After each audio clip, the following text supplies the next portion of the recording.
Assalamualaikum warahmatullahi wabarakatuh. Bismillah walhamdulillah. Wassalatu wassalamu ala sayyidina Rasulillah Muhammad ibn Abdullah wa ala alihi wa sahbihi wa man walah wa la hawla wa la quwata illa billah. Subhanaka la ilma lana illa ma 'allamtana innaka antal alimul hakim. Rabbi shrah li sadri wa yassir li amri wahlul 'uqdatam min lisani yafqahu qawli, amma ba'd.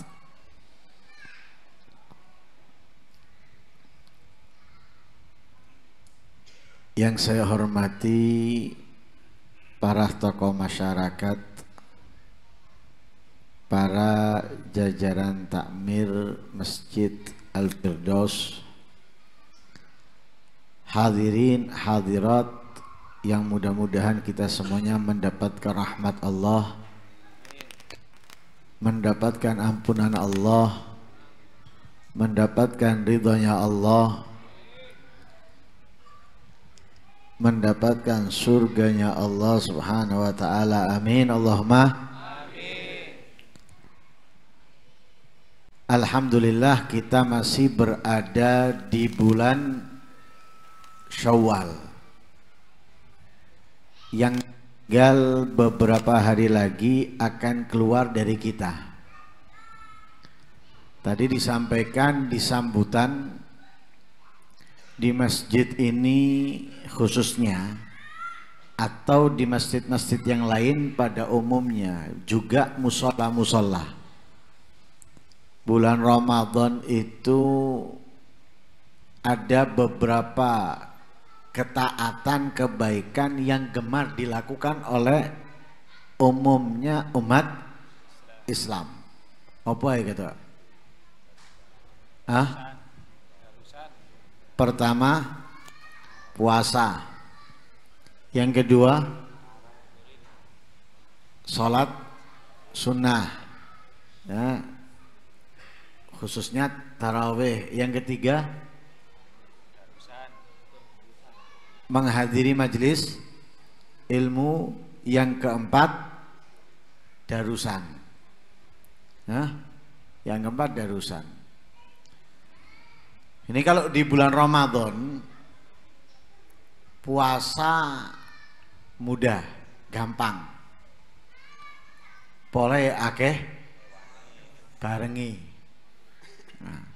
Karena banyak yang puasa, akhirnya mudah bagi kita untuk puasa. Tapi kalau kita sudah berada di tempat yang banyak nggak puasa, walaupun pada bulan Ramadan, yo abot poso. Seperti sebagian pabrik.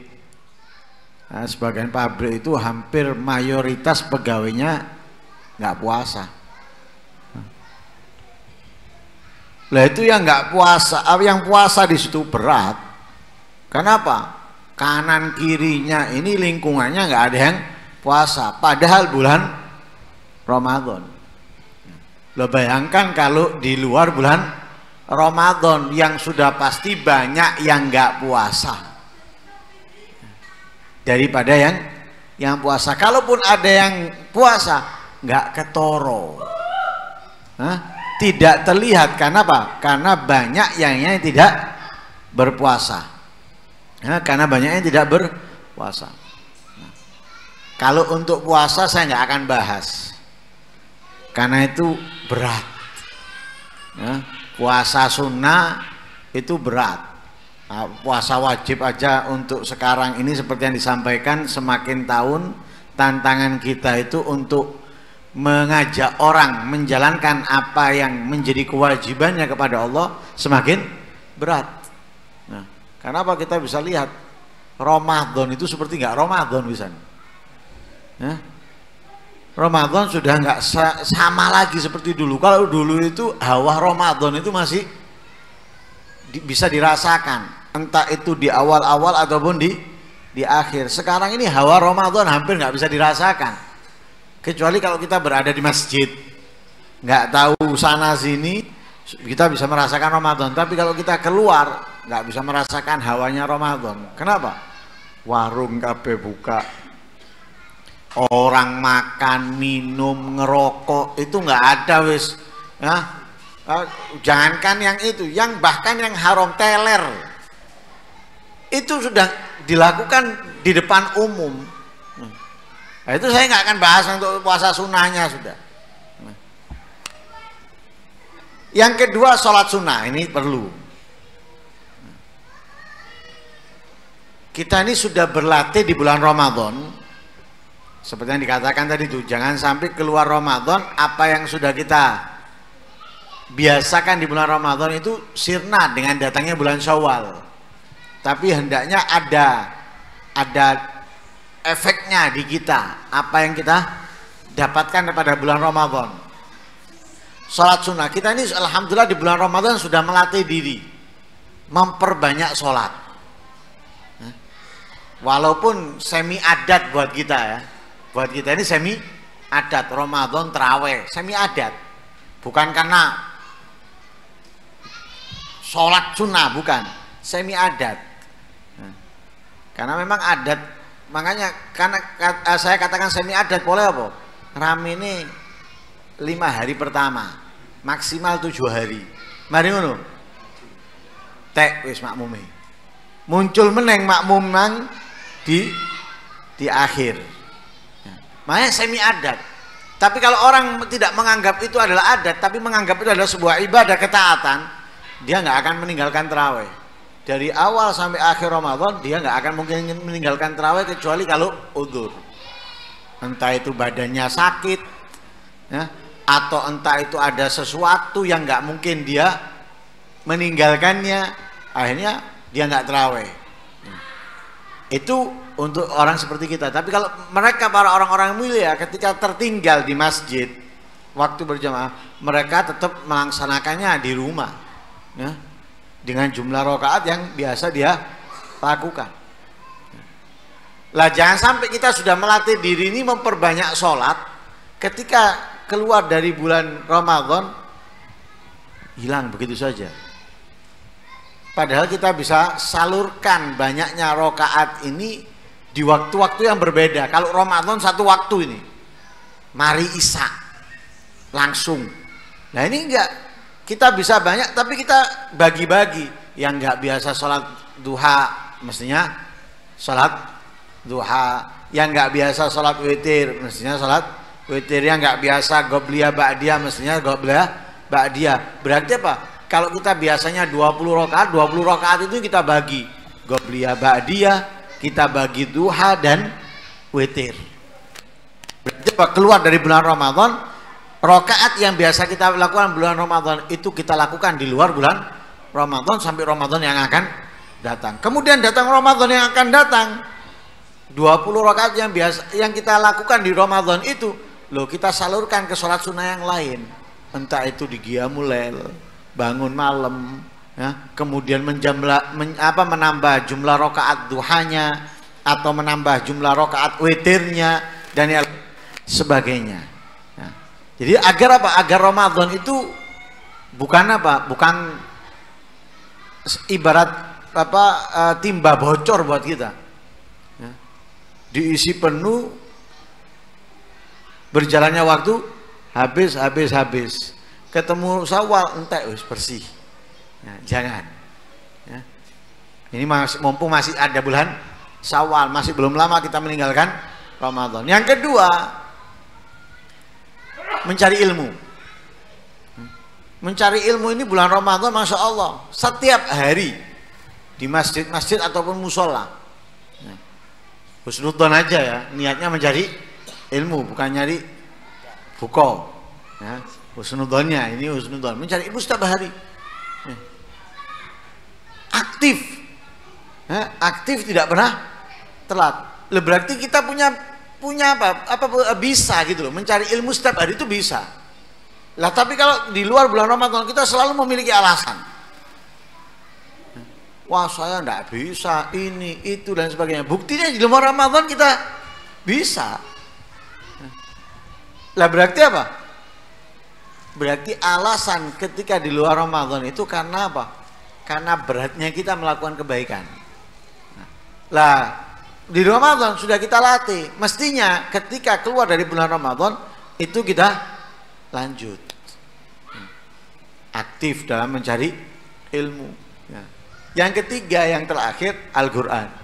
Darusan Al-Quran. Wah, tadi sebutkan 60 orang. 60 orang. Tapi 60 orang itu pun di mari Ramadan. Paling saulan pisan. Ya, 1 bulan sekali ya di sana ada hataman Al-Quran. Ya, Ramadan. Enggak, di luar bulan Ramadan. Enggak biasanya. Biasanya Al-Quran enggak ada. Nah. Dan di masjid-masjid pada umumnya. Nah, di masjid-masjid pada umumnya di mana orang-orang yang darusan Ramadan itu mana? Ketemunya paling 1 bulan sekali. Yang punya rutinan malam Jumat Legi, ya, dia baca mulai dari subuh sampai asar misalnya, atau ahad awal bulan di sebagian tempat, ya, seperti perumahan umumnya ahad. Ya. Terus selain ahad awal bulan atau selain Kamis malam Jumat Legi itu mana Al-Qur'annya? Di Ramadan setiap hari, tapi keluar bulan Ramadan enggak. Loh, kok musuhan mana yang ambil Al-Quran? Wawu nih ambil Al-Quran cuma Ramadan. Loh. Al-Quran ini jangan kita tinggal. Saya mau tanya sekarang, cari mukjizatnya Nabi siapapun, Nabi siapapun, mulai Nabi Adam sampai akhir, yang sampai sekarang masih ada. Ada. Tongkatnya Nabi Musa yang dibuat untuk membelah lautan, ada? Tidak ada. Tongkatnya Nabi Soleh yang dibuat untuk memukul batu, ada? Nggak ada. Nabi Isa yang bisa menghidupkan orang yang mati, atau membuat orang yang buta bisa melihat, yang belang sembuh, ada sekarang? Nggak ada. Dan yang lain sebagainya, nabi-nabi siapapun sudah, ya, yang bisa api menjadi dingin, ada sekarang? Nggak ada. Hanya satu mukjizatnya Nabi yang abadi, yaitu Al-Quran. Dari nabi-nabi yang lain hanya satu mukjizat yang abadi, yaitu Al-Quran. Nah, karena itu Al-Quran ini jangan kita tinggalkan, membacanya, mempelajarinya. Kenapa orang kalau membaca Al-Quran ini untung tok? Dia bakal untung, bukan rugi, untung. Maaf, kalau kita membaca zikir, zikir itu bisa bermanfaat penuh, dan kita mendapatkan keuntungan dari khasiat zikir itu kalau kita apa? Mengetahui maknanya. Baru kita bisa mendapatkan manfaat dan khasiat penuh daripada zikir itu. Kalau tidak, kita nggak akan mendapatkan manfaat dan khasiat penuh daripada zikir itu. Bukan berarti nggak dapat pahala, dapat pahala. Kenapa? Dia berzikir, tapi mendapatkan manfaat dan khasiat penuh daripada zikir itu enggak. Kalau dia nggak tahu artinya, berarti kalau membaca zikir harus tahu artinya.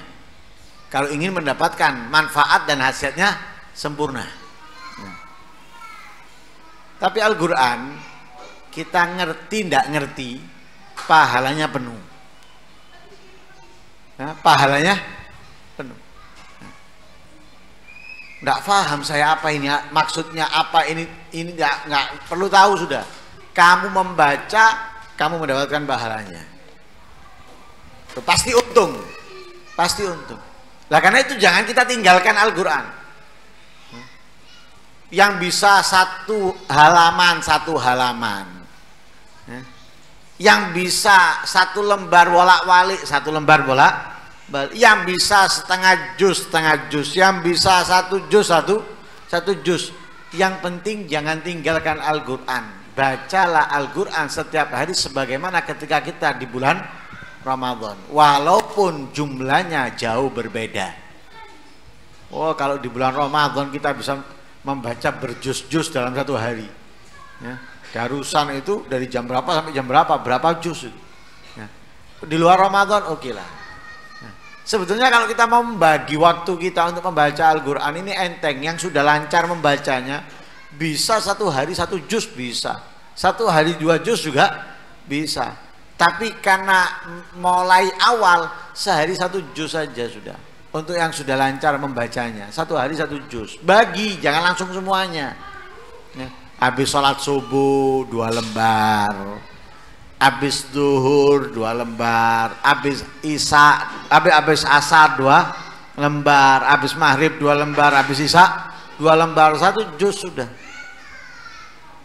Kalau sudah lancar kan 2 lembar itu kan nggak lama. Ya. Kalau belum lancar, ya setengah jus lah. Berarti habis sholat subuh 1 halaman, habis sholat zuhur 1 halaman lu. Hah?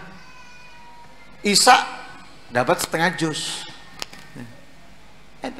Masih tertata-tata, ya setengah halaman. Setengah halaman, setengah dia baca, setengah lembar dia baca. Yang penting jangan tinggalkan, karena apa? Pasti untung. Nah, pasti untung, apalagi Al-Quran ini bisa mensyafaati kita, bisa memberikan syafaat kepada kita. Karena itu kalau kita meninggalkan Al-Quran rugi. Nah, karena pasti untung, pasti mendapatkan faedah. Dan apalagi manfaatnya Al-Quran itu, kalau kita aktif membaca Al-Quran, orang itu akan terdorong nantinya menjadi orang yang baik. Waktu dia sekarang belum menjadi orang yang baik, masih campur. Tapi ketika dia rutin istiqomah, bakal menjadi orang yang baik. Itu akan menjadi orang yang baik. Itu dari manfaat membaca Al-Quran. Nah, karena itu kita masih berada di Syawal ini, kebiasaan Ramadan ayo kita kembalikan.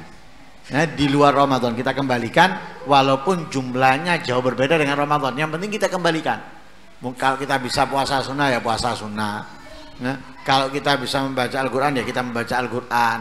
Kalau kita bisa aktif majelis ilmu, kita aktif majelis ilmu dimanapun tempat kita menghadirinya.